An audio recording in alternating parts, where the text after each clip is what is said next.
Assalamualaikum warahmatullahi wabarakatuh. Alhamdulillah masih panas-panasnya pilpres, tapi masih semua semangat untuk berdiskusi. Berarti antusias untuk ilmu ini masih sangat tinggi untuk di Aceh. Ini apresiasi buat pelaksana political club dan komunitas tatapan Aceh. Ini benar-benar menatap Aceh dari segala sisi. Mungkin tapi hari ini menatapnya dari kondisi pasca pemilu.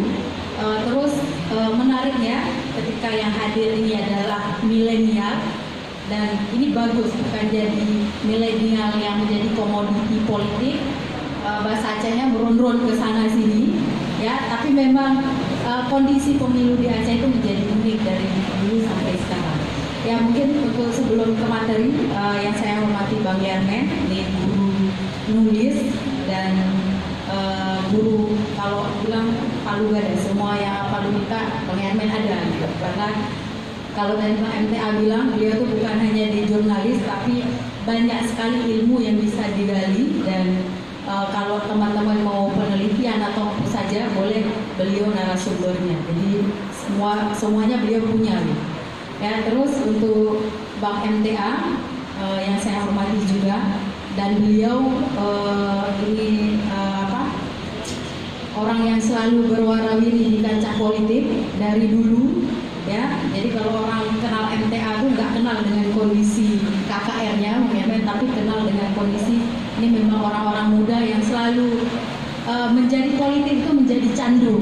Jadi bukan hanya hal lain. Jadi kalau ada istilah setiap caleg dia nggak menang, tapi setiap pemilu dia nyalek, karena dia nggak nyalek itu kayak megang. Jadi pasti potong aja dagingnya, ya. Laku nggak laku urusan belakangan, yang penting tetap ikut dalam tetap calon. Mungkin Bang MTA begitu. Ya mungkin kita lanjut untuk saya melihat sekilas tentang kondisi karakter pemilih orang Aceh dari pemilu dulu sampai kalau hari ini dianggap nasional, tanda kutip masih menangnya Jokowi Ma'ruf Amin, terus di Aceh Prabowo Sandi. Tapi sebenarnya dari kondisi pemilu dulu pertama sekali di tahun 1995 itu Aceh juga nggak ikut nasional. Secara nasional itu yang menang adalah Partai Nasional Indonesia PNI, tapi di Aceh menangnya Masyumi. Lagi-lagi kita bicara identitas keagamaan itu. Jadi itu terus mungkin di periode Orde Baru itu juga secara nasional menangnya Golkar pertama-tama. Terus kita menangnya P3 mungkin karena logonya Ka'bah. Lagi-lagi kita bicara identitas keagamaan. Pokoknya orang Aceh itu yang nggak boleh diganggu tuh urusan keagamaan gitu. Walaupun sebayangnya tinggal-tinggal gitu kan. Ya, tapi di 1992-97 itu petanya tadi sudah dijelaskan oleh Bang Yermen sedikit bahwa kondisi Pak Ibrahim Hasan ini kerja yang sangat masif, sistematis sekali, dan kita bisa menyamai nasional, yaitu Golkar di Aceh menang, di Jakarta juga menang. Terus di periode 99 kita nggak boleh ikut Jakarta, karena kenapa? Secara nasional menangnya PDI, secara Aceh ikut Golkar, karena dianggap mungkin Golkar lebih agamis daripada PDI misalnya. Ya, jadi isu-isu lagi itu berkembang. Terus di tahun pemilu 2004-2009 ini menarik karena hadirnya SBY.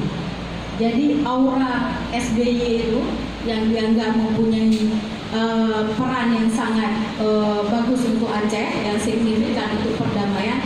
Jadi lagi-lagi ini mungkin bicara balas jasa atau sebagainya yang dilihat konkret untuk Aceh. Jadi secara Aceh dan nasional menangani.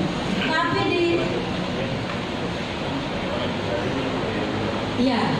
jadi ya mungkin itu tambah dari Bang Yermen bahwa ketika SBY menang itu juga karena menganggap tanda kutipnya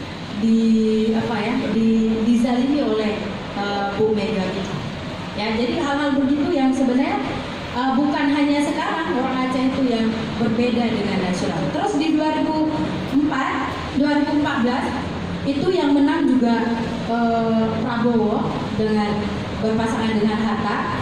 Jokowi JK, malah JK itu pernah berperan tentang perdamaian tapi tetap gak dianggap karena hadirnya Jokowi itu yang dianggap oleh orang-orang sekeliling bahwa Jokowi itu baik, kita milih Jokowi. Jadi beberapa pertanyaan-pertanyaan yang saya lemparkan ke narasumber bahwa kita bukan gak milih Jokowinya, tapi kita milih karena orang-orang di sekelilingnya yang mungkin dianggap negatif people terhadap kebijakan-kebijakan di Indonesia. Ya, terus lagi-lagi kali ini sebenarnya data ini kalau untuk tahun ini saya masih merahkan karena secara undang-undang, secara legalitas kita belum siap pemilu ini. Makanya ketika saya share flyer yang diberikan oleh teman-teman panitia, semua bertanya, Bu, kan pemilu belum siap. Ya, tapi saya bilang dalam konteks ilmu mau siap nggak siap ya itulah bicara ilmu. Ya, jadi kalau bicara secara nasional kita semua pihak harus menunggu pengumuman resmi karena kita bicara legalitas kenegaraan. Jadi nggak boleh ada yang klaim menang, nggak boleh ada yang klaim nggak terima kecurangan dan lain, semua harus dibuktikan secara hukum. Itu mungkin sekilas. Terus kalau kita bicara karena topiknya saya adalah otonomi khusus, Aceh ini banyak sekali rentetan otonomi khusus itu. Dimulai dari 99 dengan kondisi syariat Islam di Aceh, terus sampai dengan kondisi tindak lanjut dari MOU itu sendiri bahwa di Azan.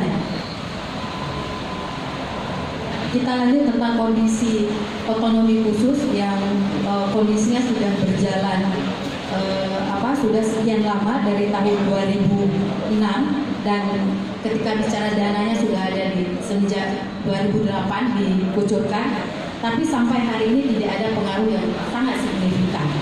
Ya, kalau kita bicara otonomi khusus saja itu banyak, ya adanya parlok, terus adanya pembentukan KKN, kewenangan tentang pengaturan sumber daya alam yang kondisi minyak dan gas, terus kita bicara lembaga adat, lembaga wali nagro dan sebagainya. Teman-teman bisa cek di undang-undang pemerintah Aceh yang bisa kita lihat memang kita seperti kita bisa membentuk lembaga yang berbeda. Misalnya ketika di pusat bicara KPU, kita bicara KIP.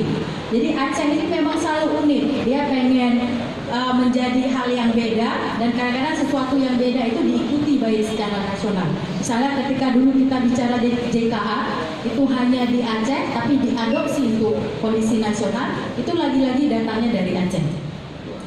Ya, terus kita melihat sejauh mana Otsus itu berjalan sampai hari ini. Kalau saya cuma lihat di dua kondisi, di dua pendekatan yaitu secara ekonomi dan politik. Kalau kita lihat secara ekonomi, ini memang tidak ada pengelolaan yang secara baik. Ya, secara baik dan serius. Kenapa? Karena memang kondisi Otsus ini kan tidak lari daripada konsep tujuan negara, hadirnya kesejahteraan. Maka kesejahteraan itu harus dicapai dengan adanya Otsus. Tapi kondisi hari ini secara ekonomi kita nggak memberi perubahan apapun untuk masyarakat itu sendiri. Dan tadi mungkin Bang Ernest sudah sebutkan angka kemiskinan kita itu semakin menurun. Ya mungkin turunnya dari kakek, bapak, anak, cucu, turunnya begitu. Ya, tapi secara data itu teman-teman boleh cek bahwa kondisi kemiskinan kita itu 2017 itu ada 829.000 orang. Terus di tahun 2018 itu 839. Padahal dengan kondisi dana Otsus itu meningkat. Jadi kondisi kesalahannya apakah di pemetaan program pemerintah itu sendiri atau penerimaan masyarakat itu sendiri atau BPS salah jaring datanya. Ya, itu sangat tinggi. Terus kita coba lihat juga angka pengangguran 149.000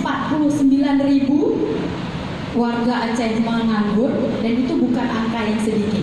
Mungkin kalau tadi Bang MTA atau itu ada Pak Jubir pemerintah Aceh, ini menjadi data lagi yang saya tunjukkan Bang. Jadi Bu Wazina nggak bicara hoax, ini bicara data. Ini ada Pak Saifullah Agani. Teman-teman boleh kalau ke kantor gubernur boleh demo beliau juga.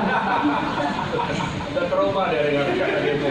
Ya, terus kita lihat juga hari ini kita tanda kutip prestasinya dengan kita punya 73.000 pecandu narkoba yang sampai hari ini juga pusat rehabilitasinya itu tidak ada di Aceh. Tempat mengurungnya ada, ya, tempat mengurungnya ada di Aceh, tapi pusat rehabilitasi itu kita harus ke Medan ataupun ke Lido yang ada di Bogor. Terus kita bicara lagi prestasi tanda kutip, orang gila di Aceh itu ranking 1 secara nasional. Ya, ini pekerjaan berat Pak Saifullah Agani dan Bang MTA selaku staf ahli. Jangan sampai staf ahlinya ikut gila dalam memikirkan hal yang sangat gila ini gitu. Ya, jadi ya, walaupun dalam pemilu kali ini kita tidak menafikan bahwa saudara-saudara kita yang ganggu jiwanya itu boleh memilih siapa pemimpinnya. Ya, itu. Terus saya mau lanjut tentang dinamika Otsus tadi. Itu secara ekonomi. Jadi banyak sekali masih pekerjaan rumah kita yang menjadi pekerjaan buat bersama, yang itu tidak hanya kita salahkan sedikit-sedikit pusat. Ketika kita mau demo, kadang kita salahkan pusat, tapi peran daerah juga sangat penting. Inilah bicara harmonisasi dan sinergisitas. Terus yang kedua, saya lihat bidang politik dengan hadirnya partai lokal ini semestinya juga memberikan ruang yang lebih berwarna bagaimana teman-teman yang ada di partai lokal itu tidak hanya hadir ketika caleg, tidak hadir ketika pemilu, tapi memang harus membangun konteks SDM dalam bidang politik. Ya, ini tugas Pak MTA lagi yang sangat berat karena beliau ada di partai dan partai itu mendapat kucuran dana. Dan kita berharap bahwa pendidikan politik untuk masyarakat yang sampai hari ini jangan ada yang mengklaim masyarakat Aceh banyak sekali menerima hoax. Tapi bagaimana ketika kita tidak turun untuk memberikan pendidikan politik? Ya, jadi nggak ada gunanya kalau nasi udah jadi bubur. Maknanya apa? Udah banyak sekali hoax itu yang tertanam di kepalanya, susah kali untuk dibersihkan. Tapi kalau pendidikan politik sudah diberikan untuk hari ini, sehingga tidak ada lagi ruang informasi yang tidak tuntas. Jadi kalau ada hoax Jokowi PKI, teman-teman bisa lihat dari mana segi PKI-nya. Ya, karena kenapa? Saya mau jelaskan bahwa kondisi tadi Bang MTA sudah jelaskan bahwa ketika bicara pertarungan politik, ini bicara gagasan, ide, baik itu secara buruk ataupun baik.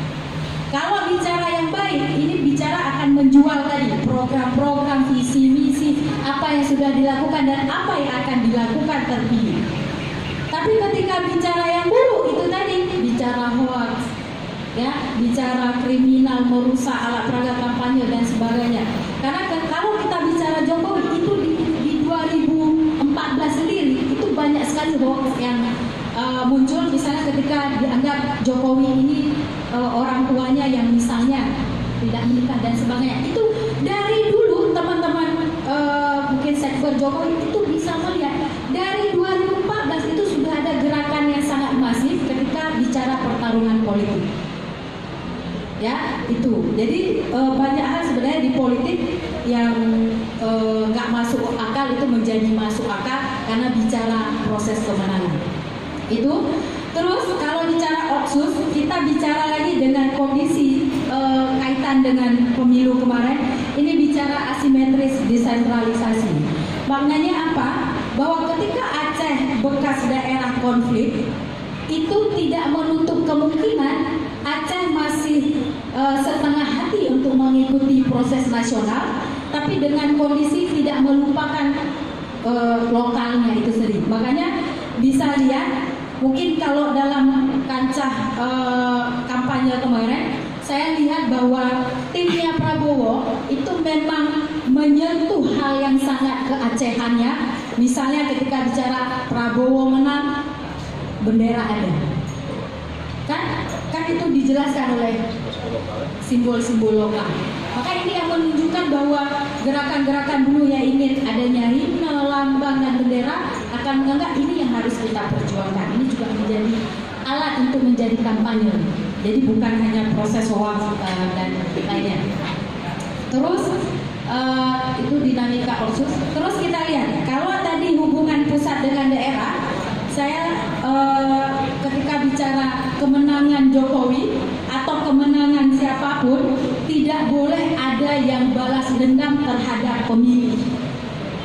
Ya, karena pemilih ketika memilih dia punya penilaian-penilaian sendiri, baik itu penilaian secara buruk ataupun penilaian secara baik.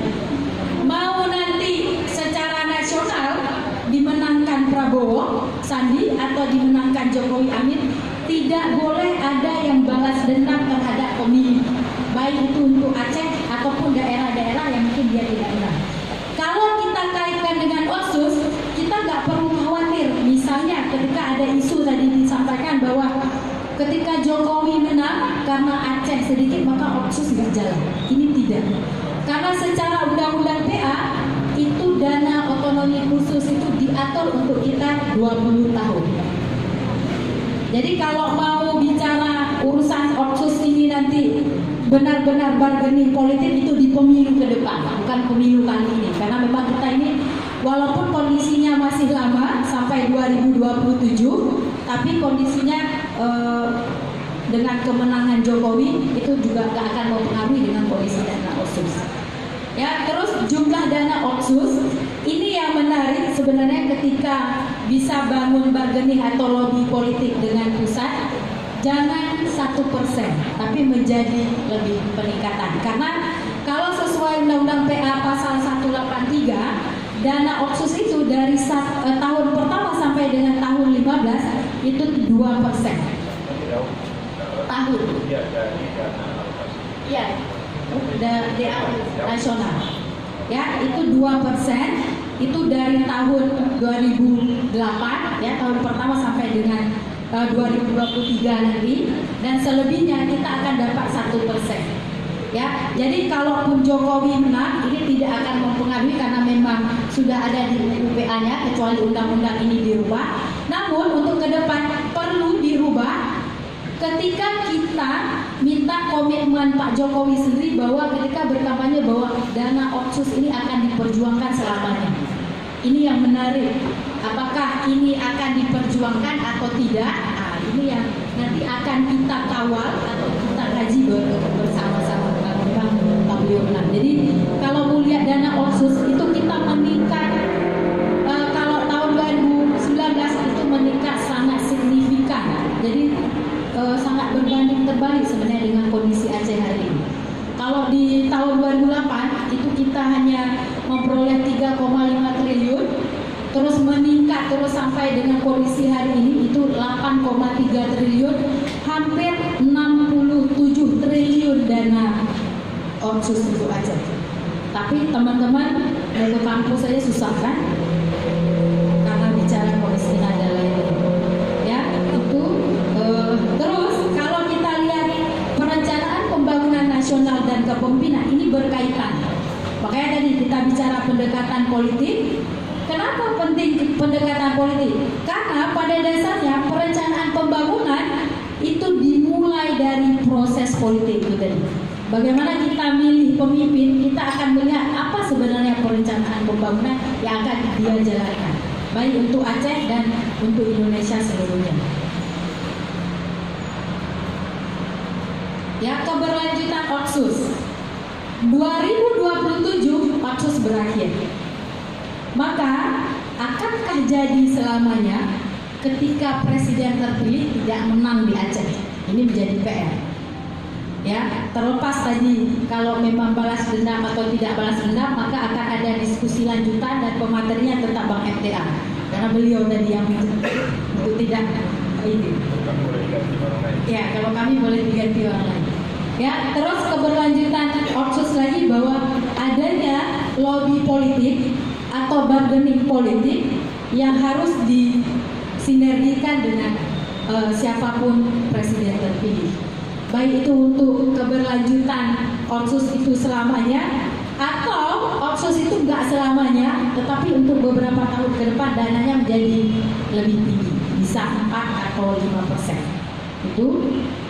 Dan yang terakhir kesimpulan saya ini ada 4. Yang pertama bagi pemerintah, baik itu pemerintah pusat dan daerah, bahwa program-program pembangunan yang memang untuk kesejahteraan masyarakat itu kita tidak boleh melihat siapa pemenang atau yang kalah, maka tetap bicara kesejahteraan masyarakat. Terus yang kedua, untuk masyarakat kawal pembangunan secara profesional, tapi bukan bicara like or dislike. Nggak boleh, oh karena saya nggak milih Jokowi, saya boleh kritik apapun, tidak. Saya nggak milih Prabowo, saya boleh kritik apapun. Atau sebaliknya, saya milih Jokowi atau saya milih Prabowo, maka suka-suka saya untuk mengkritik, tidak. Tapi punya jalur-jalur mekanismenya. Ya, terus bagi akademisi atau mahasiswa, teman-teman kampus, ini perlu kajian sebenarnya ada nggak efek kekalahan kepemimpinan terhadap program-program pembangunan. Itu yang harus dikaji. Dan ketika memang ini tidak ada, ya kita harus bertekad bahwa milih itu ya memang tidak ada paksaan, tidak ikut-ikutan. Bicara menang kalah itu urusan belakangan, tapi saya akan memilih yang mana memang menurut sesuai yang saya mau. Ya, yang terakhir ini buat media. Ya, hari ini bicara revolusi medsos. Teman-teman boleh lihat, boleh mengkaji. Beberapa orang mungkin satu hari lebih banyak baca medsos daripada baca Al-Quran, mungkin ya. Ya, karena memang revolusi medsos ini cepat sekali beredar. Ya, jadi kalau teman-teman ada satu video dari Kemenkominfo itu bagus sekali video-videonya, kalau teman-teman mau lihat bagaimana kondisi hoax itu menyebar dengan cepat hanya dalam hitungan detik. Dengan kondisi di video itu dijelaskan ada seorang ibu-ibu, dia mau minum, datang anaknya karena waktunya terlalu sempit, gelas itu dipukul, dihempaskan. Karena orang yang melihat tidak tahu kondisinya, video itu di-share dalam hitungan detik, ribuan caci maki diterima oleh si anaknya. Anak durhaka ini semua. Ternyata begitu di cross check di video itu, anak itu kenapa menghempaskan itu padahal air aki ya, air aki, air keras yang kalau diletakkan, kalau ibunya minum kan terjadi hal-hal yang tidak diinginkan. Begitulah kondisi hoax hari ini. Sama juga kita kaitkan dengan kondisi pemilu hari ini. Kita nggak punya waktu untuk mengklarifikasi, tapi kita lebih banyak waktu untuk share. Ya, ada lagi yang ketika men-share banyak yang lain merasa bangga padahal yang di-share itu adalah hoax. Ya, jadi kalau dalam konteks pilpres, pemilu dan kaitannya dengan keberlanjutan pembangunan, media itu juga punya peran sebagai stability of development. Ya, kenapa? Karena memberikan stabilitas untuk informasi-informasi itu. Bagaimana kalau media terlalu banyak memproduksi hal-hal yang negatif? Maka secara tidak langsung masyarakat juga akan mengkonsumsi hal-hal yang negatif itu. Mungkin itu beberapa hal sharing dari saya, tapi pesan dari saya untuk hari ini, untuk kita semua, Aceh dan Indonesia, Pilpres boleh beda, tapi jangan rawat kebencian. Assalamualaikum warahmatullahi wabarakatuh.